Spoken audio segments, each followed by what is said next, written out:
मैं अंजलि आर्या। आप सभी धर्मनिष्ठ सज्जनों को मेरा बार बार नमस्कार। आप लोगों ने जीवन के अंदर एक बात को कई बार सुना होगा।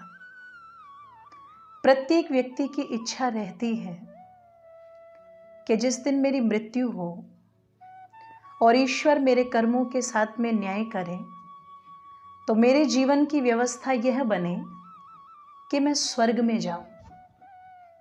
खास करके भारत में रहने वाले लोगों की ये मान्यता है कि मरने के पश्चात मुझे स्वर्ग की प्राप्ति हो। आज का हमारा विषय यही है कि मरने के बाद जिस स्वर्ग की बात हम मानते हैं वो कितनी सही है। आइए इसका समाधान करने के लिए हम चलते हैं उन मताविलंबी लोगों के पास जिन्होंने अपने विचारों के माध्यम से जनमानस को ये बताया है कि यदि आप अपने जीवन में मरने के बाद स्वर्ग चाहते हैं तो उसके लिए आपको क्या क्या करना पड़ेगा। आप दान कीजिए, आप अनुष्ठान कीजिए या आप कुछ प्रकार के जो कर्मकांड हैं, कुछ क्रियाएं हैं उनको करें तो निश्चित उसका फल आपको स्वर्ग के रूप में मिलेगा। और यह मान्यता केवल और केवल हिंदू विचारों के अंदर ही नहीं अपितु कुरान की भी यही मान्यता है, बाइबल की भी यही मान्यता है और अन्य जितने भी मत संप्रदाय हैं उन सब की मान्यता यही है कि जीवन में स्वर्ग और नरक नाम के कोई स्थान जिनकी प्राप्ति व्यक्ति को मरने के पश्चात होती है। पर मैं आप सभी से पूछना चाहती हूँ, एक कहावत अपने यहाँ पर कही जाती है कि मरने के बाद स्वर्ग किसने देखा। किसी समझदार व्यक्ति ने बड़े सोच समझ कर के इस चिंतन को दिया होगा कि मरने के बाद आज तक कोई व्यक्ति ऐसा आया नहीं जिसने ये घोषणा की हो कि मरने के बाद मैंने स्वर्ग को देखा और वहाँ की स्थितियाँ इस प्रकार की हैं। केवल कल्पनाओं के आधार पर हम इन बातों को सोचते हैं, कल्पनाओं के आधार पर हम चलते हैं। किसी ने कहा कि स्वर्ग में बड़े बड़े महल, बड़ी बड़ी अट्टालिकाएं, नाना प्रकार के भोजन, किसी ने शराब की नदियों का बहना बता दिया तो किसी ने 72 हूरों का लालच देकर के आप लोगों को स्वर्ग के नाम पर, जन्नत के नाम पर बहका दिया।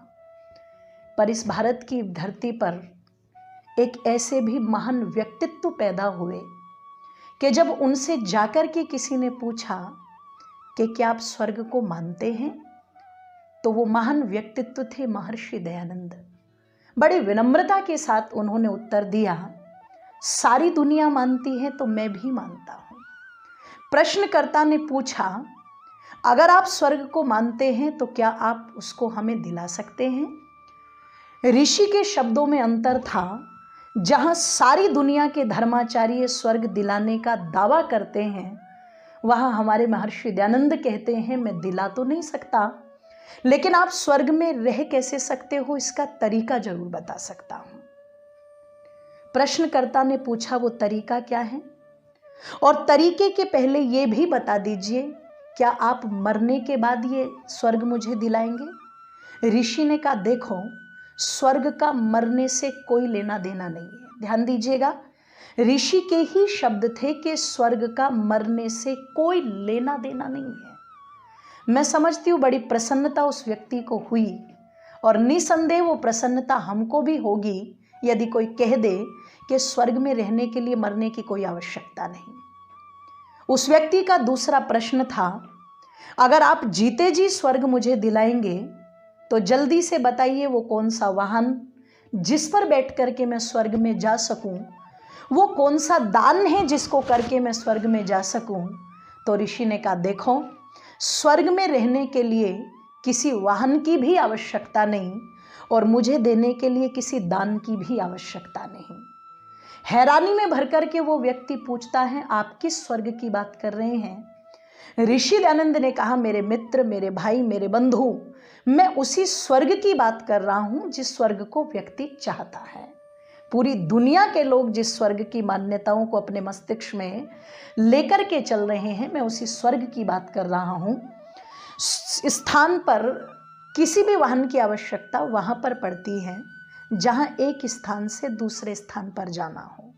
लेकिन स्वर्ग किसी स्थान का नाम नहीं है, स्वर्ग एक स्थिति का नाम है। और समझिएगा उस परिभाषा को जो इन विचारों के प्राण हैं। ऋषि कहते हैं जहाँ सुख विशेष की स्थिति है वही स्वर्ग है, और जहाँ दुख विशेष की स्थिति है वही नरक है। स्वर्ग बनाना भी मनुष्य के हाथ में है और नरक बनाना भी मनुष्य के हाथ में है। व्यक्ति यदि चाहे तो वो अपने जीवन को नरक बना सकता है, और व्यक्ति यदि चाहे तो वो अपने जीवन को स्वर्ग बना सकता है। इस स्वर्ग रूपी व्यवस्था को प्राप्त करने के लिए किसी एजेंट की, किसी मीडिएटर की हम लोगों को कोई आवश्यकता नहीं है। महर्षि दयानंद का ये वाक्य अपने आप में बहुत महत्वपूर्ण है। हम सब बैठकर के चिंतन करने, मरने के बाद जिस स्थान की तैयारी हम लोग करते हैं, क्यों ना जीते जी हम अपने जीवन में पहले से ही उस तैयारी को करके चले कि हमें मरने के बाद की प्रतीक्षा ही ना करनी पड़े। मरने के बाद ही हमारी चित्र के ऊपर कोई स्वर्गवासी लिखे, ये बड़ी बात नहीं है। अपितु जीते जी हमसे अगर कोई पूछे आकर के तुम कहाँ रहते हो, तो हम कह दे कि मैं स्वर्ग में रहता हूँ, मैं जीते जी स्वर्गवासी बन कर के रहता हूँ, तो इससे बड़ी आनंद की बात और कुछ नहीं हो सकती। और यदि आप सच में चाहते हैं कि आप अपने जीवन को स्वर्ग बनाएं, जीते जी आप स्वर्गवासी बने, तो उसके लिए बड़ी सुंदर सी व्यवस्था हमारे ऋषियों ने दी। सानंदम सदनम सुतांश सुधया कांता च प्रिय लापनी इच्छा पूर्ति धनम च योषितिरति स्वज्जा परा सेवका। हमारे ऋषियों ने कहा, यदि वास्तव में आप जीते जी स्वर्गवासी होना चाहते हैं, जीवन के अंदर वो अनुकूलता चाहते हैं जो आपको सच्चे सुख और सच्चे आनंद की प्राप्ति करा सके, तो उसका सबसे पहला नियम है सानंदम, अर्थात जिस घर में हम रहते हैं, जिस परिवार में हम रहते हैं, आपस में हमारा रिश्तों का इतना आनंद हो कि उस आनंद को कहीं बाहर खोजने की आवश्यकता ही न पड़े। और वो आनंद कब होता है? जब बड़े छोटों को उत्तम संस्कार और विचार देकर के चलते हैं और छोटे अपने बड़ों के अनुकूल व्यवहार करते हैं। और ये कहाँ सार्थक है? वर्तमान में जितना ध्यान हमारे माता पिता अपनी संतानों को संपत्ति देने पर लगाते हैं, उतना ध्यान संस्कार देने पर नहीं लगाते। और मैं कहूँ, हो सकता है एक दिन आपकी संपत्ति को पाकर के आपकी संतान आपको भुला दे, लेकिन यदि आपने संस्कार अपनी संतान को दिए हैं तो निसंदेह वो जीवन भर उनसे कभी दूर नहीं होते। आपके प्रति वो आकर्षण, आपके प्रति वो श्रद्धा, आपके प्रति वो भाव निश्चित उनका बना रहेगा। वो दुनिया के किसी भी कोने में जाएं, वो आपके साथ हमेशा जुड़े रहेंगे। इसके लिए हमें क्या करना चाहिए कि जहां हम 3 समय भोजन करते हैं, चाहे वो प्रातःकाल नाश्ता करते हो जिसे हम प्रातराश भी कहते हैं, या फिर दोपहर का भोजन या रात्रि का भोजन, तीनों में से एक समय ऐसा जरूर निकालिए जब आप सपरिवार बैठ करके आपस में भोजन कर सके। निश्चित वो भोजन भोजन नहीं होगा, वो भोजन एक आनंद होगा। आप बैठ करके आपस में बड़े प्रेम से, बड़ी ही निश्चलता के साथ टीवी आदि को बिल्कुल बंद करके और आपस में प्रसन्नता पूर्वक भोजन कीजिए। उसका चमत्कार आप लोग देखेंगे तो आपको महसूस होगा। दूसरा क्या करना है, जितना समय हम अपने मोबाइल पर व्यतीत करते हैं, मैं समझती हूँ आज जितने परिवार में व्यक्ति हैं सब मोबाइल से चिपके पड़े हैं। बच्चे अलग सोफे पर, माँ अलग बेड पर लेटी हुई है, पिता अलग दुकान पर अपने मोबाइल से चिपका हुआ है। जितना समय हम लोगों ने इस जड़ वस्तु पर लगाया और जितना ध्यान हमने इस पर दिया, मैं कहती हूँ पूरे 24 घंटे में से अगर आधा घंटा भी बैठ करके आपस में चिंतन किया जाए, मंथन किया जाए, बड़े कुछ अपने अनुभव छोटों को बताएं और छोटे अपने मन की बात अपने बड़ों को बताएं, तो निश्चित उससे भी परिवार के अंदर सुख बढ़ता है, आनंद बढ़ता है। और मेरी आपसे प्रार्थना है, जो घर के जिम्मेदार व्यक्ति हैं वो अपने परिवार के अंदर इस नियम को अवश्य लागू करें कि प्रतिदिन आधा घंटा बैठ करके आपस में संवाद करें, विचार करें, चिंतन करें, मंथन करें। कोई निर्णय लेना हो तो घर के कोने में जाकर के छिप छिपा करके इस प्रकार से मत लीजिएगा जैसे महाराज दशरथ ने श्री रामचंद्र जी को राजा बनाने का निर्णय अपनी परिषद में बैठ करके और श्री राम को बुलवा करके एकांत में ही घोषणा कर दी कि राम, मैं चाहता हूँ जब तक भरत अपनी ननिहाल में है तब तक ये राज्याभिषेक का कार्य हो जाए। घर के कोने में बैठ करके निर्णय लेने का परिणाम आप सब जानते हैं। जिस राम को राजा बनना था वो वनवासी बन करके रह गया।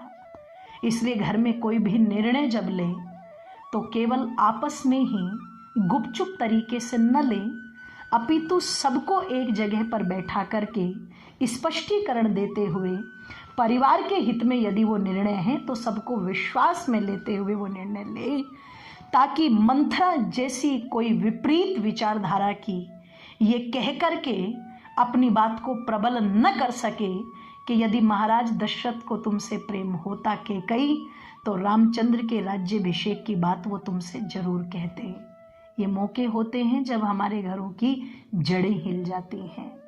जो सुख आनंद जिस घर में होना चाहिए वहाँ कलेश का वातावरण छा जाता है। तो ऋषियों ने तो बहुत लंबी पद्धति बताई, पर उसका पहला सिद्धांत यही है, हम जिस घर में रहते हैं आपस में रिश्तों में आनंद बनाने के लिए, प्रेम बनाने के लिए, विश्वास बनाने के लिए कुछ ताकत जरूर लगाएं। क्योंकि मोबाइल के अंदर यदि नेटवर्क ना हो तो मोबाइल केवल और केवल गेम खेलने का एक साधन बनकर के रह जाता है। ठीक उसी प्रकार यदि रिश्तों के अंदर भी प्रेम का, विश्वास का नेटवर्क ना हो तो ये रिश्ते भी केवल एक खेल बनकर के रह जाते हैं। हमें अपने रिश्तों के साथ खेलना नहीं है, अपितु अपने रिश्तों के साथ आनंद से जीना है। जीवन को काटना नहीं है, जीवन को जीना है। और जीने के लिए जरूरी है हम अपने मन के अंदर सच्चा प्रेम, सच्चा विश्वास अपने रिश्तों में पैदा करें। तब जाकर के जीवन के अंदर स्वर्ग जैसी व्यवस्था हमारे आती हैं। और तब जाकर के हम कह सकते हैं उस आनंद में कि मरने के बाद मुझे किसी स्वर्ग की आवश्यकता नहीं है, मैं जीते जी स्वर्ग में रहता हूँ। आइए आपके सबके घरों में ऐसा आनंद हो। इन्हीं शुभकामनाओं के साथ बहुत बहुत धन्यवाद।